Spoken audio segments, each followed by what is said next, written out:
March has been an especially dangerous month for police in Detroit. It's been marked by a recent surge in senseless violence and multiple shootings directed at officers.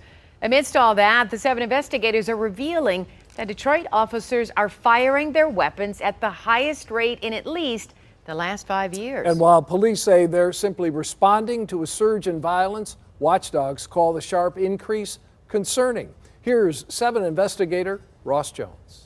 Shots, rapid shots. I heard about 5, 6 gunshots. Shots fired! Shots fired! Being a police officer in Detroit has never been a safe job. A very violent night, a very difficult situation. But the violence just this month alone has been a jarring reminder it is especially risky right now. The suspect was dangerous and he proved to be dangerous. In just a recent 4-day stretch, 2 state troopers in Detroit were struck by bullets. The suspect became violent, fired shots at the officers, striking 2 officers at least 4 times. Then, just 3 days later, Detroit police were under fire. The driver of that vehicle begins shooting at the officers. The officers take cover, return fire. This violence has to stop. If the stories of violence don't paint a vivid enough picture, perhaps these stats will.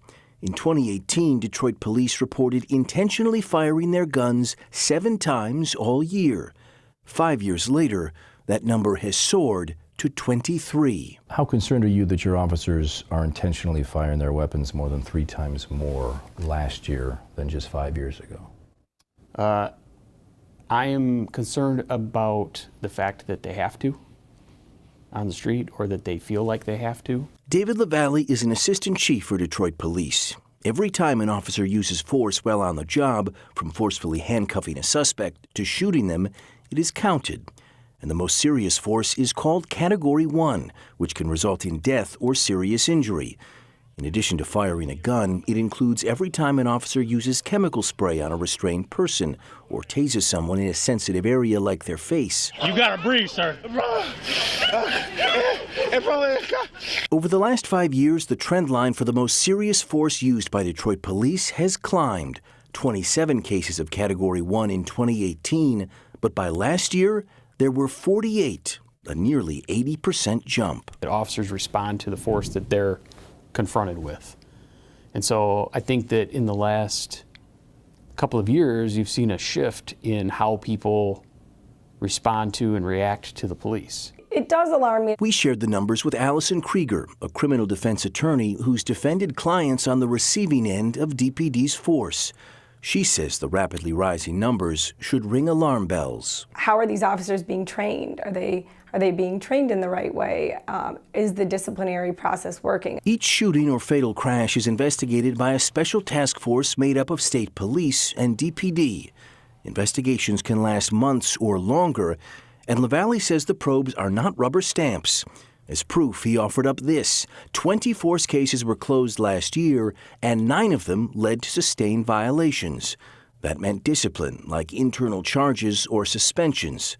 While it doesn't necessarily mean the force was improper, it does mean the officer violated policy. It jumps out, but it's something I would definitely want to look into, because that number is quite unique to me, and it is concerning. How often officers use force is reported to Detroit police commissioners like Ricardo Moore, but until we told him, he didn't know the department's use of force numbers had risen this quickly. They're numbers, he says, the board should dig into. And that's where the board comes in at. We provide the check and balance to the police chief so that we don't keep kicking the same can down the road, so this is normal. What's considered a normal amount of violence seems to be heading in the wrong direction. Already in 2023, homicides are up nearly 20%. And if how the year started is a sign of how it might finish, more officers could be using more force going forward. The violence, the gun violence in our community and in our country, quite frankly, enough is enough. And then there is the financial cost. Whenever more deadly force is used, it often leads to a surge in lawsuits filed against the city of Detroit. Even if that force is deemed justified, as it often is, it can often lead to sizable settlements that have proven to be some of the most costly to taxpayers in Detroit, which routinely pays out millions of dollars a year in police settlements. And we've seen many of those large judgments over the years. Yeah, I know they have a tough job, but citizens want safer streets too. It's, a balancing act, right? Ross, thank you.